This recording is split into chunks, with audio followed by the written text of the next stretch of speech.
دوستوں، اردو لوگ میں خوش آمدید۔ سپر پاور سے مراد ایک ایسی قوم ہے جس کا اثر و رسوخ عالمی معیشت سے لے کر عالمی سیاست پر نمایاں ہو اور وہ اپنے مفادات کے تحفظ کے لیے کوئی بھی کام بآسانی کر سکتا ہو یا کروا سکتا ہو۔ مختصر یہ کہ اس کے ہاں اور نہ میں دنیا کے فیصلے ہوتے ہوں۔ امریکہ جب آزاد ہوا تو اگر کوئی امریکی یہ کہتا کہ 100 سال بعد ہم سپر پاور ہوں گے تو کوئی دنیا کی قوم ان پر یقین نہیں کرتا، کیونکہ ایک نو آزاد اور کمزور قوم کے لوگ اتنا بڑا دعویٰ کرتے ہوئے بہت بونے نظر آتے ہیں۔ اسی طرح 1948 میں اگر کوئی چینی یہ کہتا کہ ہم 70 سال بعد ٹیکنالوجی اور معیشت میں سپر پاور کی آنکھوں میں کھٹکیں گے تو دنیا اسے ایک افیون کا نشہ کرنے والی قوم کا خیالی پلاؤ سمجھتی۔ لیکن آج اس حقیقت سے انکار نہیں کیا جا سکتا کہ امریکہ سپر پاور ہے اور چین سپر پاور کی آنکھوں میں کھٹکتا ہے۔ دوستوں، اقوام عالم میں وہ قوم اپنا لوہا منواتی ہے جو محنت، استقامت اور اجتماعی ذمہ داریوں کو سمجھتے ہوئے باقی اقوام پر سبقت لے جانے کا عزم لیے میدان کارزار میں اتر کر کامیابی کی سعی کرتا ہے۔ 100 سال کے مختصر دورانیے میں امریکہ میں جو سیاسی اور سماجی اتار چڑھاؤ آئے وہ سب آپ کے سامنے ہیں، اور جو انقلاب امریکہ میں آیا سائنس، ٹیکنالوجی اور جمہوریت کے حوالے سے، وہ سب کار فرما تھے امریکی قوم کو سپر پاور بنانے میں۔ اسی طرح کوئی تصور بھی نہیں کر سکتا تھا کہ وہ قوم جس کی آبادی کا 80% حصہ غربت کی لکیر کے نیچے ہو اور وہ 30 سال کے مختصر عرصے میں نہ صرف اپنے لوگوں کو غربت سے نکالے بلکہ اگلے عالمی ٹائٹل کا تاج بھی اپنے سر سجانے کی پوزیشن میں ہو۔ دوستوں، اگر یہ انقلاب امریکہ اور افیون زدہ چین میں آ سکتا ہے تو مملکت خداداد اسلامی جمہوریہ پاکستان میں کیوں نہیں؟ دوستوں، اس ویڈیو میں ہم ایسی چیزوں کے متعلق بات کریں گے جن پر کام کر کے ہم پاکستان کو اقوام عالم میں ایک الگ مقام دلوا سکتے ہیں۔ دوستوں، سپر پاور ہونے کے لیے سب سے پہلے عالمی اپروچ کی ضرورت ہوتی ہے۔ ایسی عالمی اپروچ جو آپ کو دوست ممالک سے جوڑ کے رکھے اور عالمی قوتوں سے بنا کر۔ ساتھ ہی دنیا آپ کی قدر اس وقت کرتی ہے جب آپ دنیا کو کچھ دینے کے قابل ہو جائے۔ دوستوں، میں سمجھتا ہوں کہ ہمارے پاس دنیا کو دینے کے لیے سب سے افضل جو چیز ہے وہ ہے ہمارا نظریہ۔ وہ نظریہ جو مسلم دنیا میں عوام کے اذہان میں تو کہیں نہ کہیں موجود ہے، لیکن فارن پالیسی کے ماننے والے اپنے ملک کے مفادات کو سامنے رکھ کر پالیسی بناتے ہیں۔ دوستوں، ایک ایسا عالمی پیغام ہم دنیا کے مسلم ممالک کو دے کر ان کو اپنے قریب کر سکتے ہیں جیسے محمد علی جناح نے بر صغیر کے مسلمانوں کو دیا تھا۔ یہ پیغام دو قومی نظریے کا اور اسلامی تمدن و اقدار کا پیغام ہوگا۔ اس کے بعد دوستوں، یقیناً معیشت کسی بھی قوم کی ترقی کی سیڑھی ہے، اور ایک مضبوط معیشت کے بغیر کوئی خواب دیکھنا ایک دیوانے کا خواب ہوگا۔ دوستوں، یقیناً اللہ تعالیٰ نے اس دنیا کو اسباب کے ساتھ جوڑا ہے۔ اگر ہم امریکہ اور چین کے اس سفر پر نگاہ ڈالیں تو وہ ہمیں کیپٹلزم اور کمیونزم کے پرچار کرتے ہوئے نظر آتے ہیں۔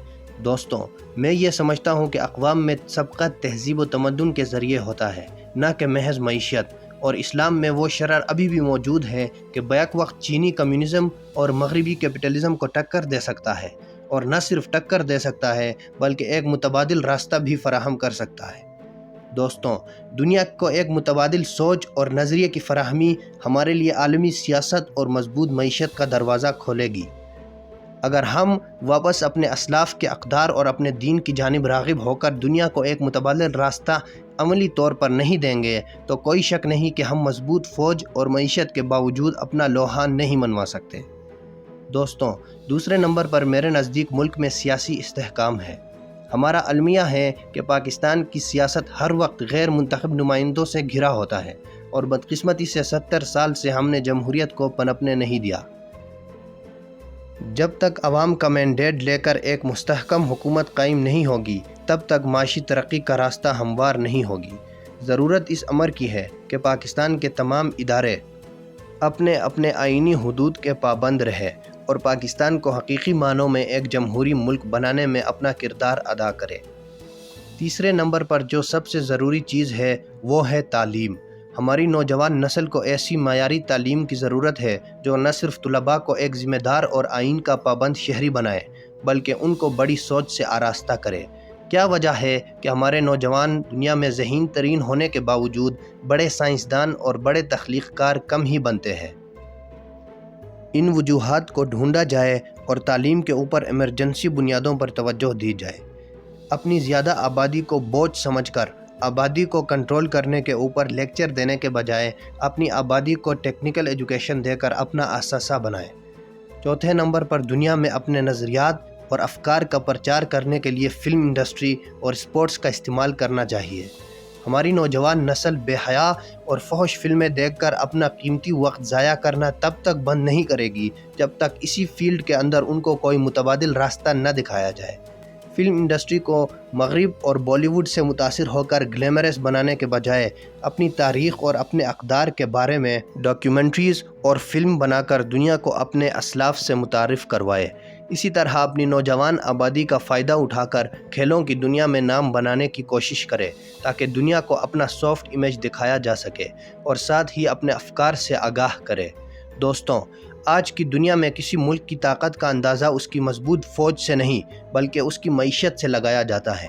تاہم ایک مضبوط فوج اور جدید ہتھیار کی اہمیت کو نظر انداز نہیں کیا جا سکتا۔ پاکستان کو اپنی فوج اور دفاعی قوت کو ہر لحظہ جدید رکھنے کی کوشش کرنی چاہیے اور فوج اور عوام میں دوریوں کو کم کرنے کے لیے عملی اقدامات کی اشد ضرورت ہے۔ معیشت کو مضبوط بنانے کے لیے پاکستان کو اپنی انرجی کی کیپیسٹی کو بڑھانے کی ضرورت ہے اور زیر زمین معدنیات اور قدرتی وسائل سے فائدہ اٹھا کر اپنے ریونیو میں اضافہ کیا جا سکتا ہے۔ پاکستان میں تھر کول فیلڈ سندھ میں غیر استعمال شدہ کوئلے کے سب سے بڑے ذخائر موجود ہیں۔ نہ صرف تھر کے کوئلے کے ذخائر بلکہ بلوچستان کے ضلع چاغی میں واقع ریکوڈک کے سونے اور تانبے کے ذخائر پاکستان کی معیشت میں گیم چینجر کا کردار ادا کر سکتے ہیں۔ دوستوں، سپر پاور بننا کوئی آسان کام نہیں لیکن ناممکن بھی نہیں۔ پاکستان کو اللہ تعالیٰ نے بے پناہ نعمتوں سے نوازا ہے۔ اگر ہم بحیثیت قوم اجتماعی طور پر اپنے ذمہ داریوں کو نبھاتے ہوئے سخت محنت جاری رکھیں اور قومی یکجہتی کے ساتھ ہر مسئلے کا مقابلہ کریں تو کیا پتہ اقوام عالم کے اگلے نمائندے کے امیدوار ہم ہوں۔ یہ بات آج ویسے ہی مذاق لگتا ہے جیسے اگر کسی چینی نے 40 سال پہلے کی ہوتی۔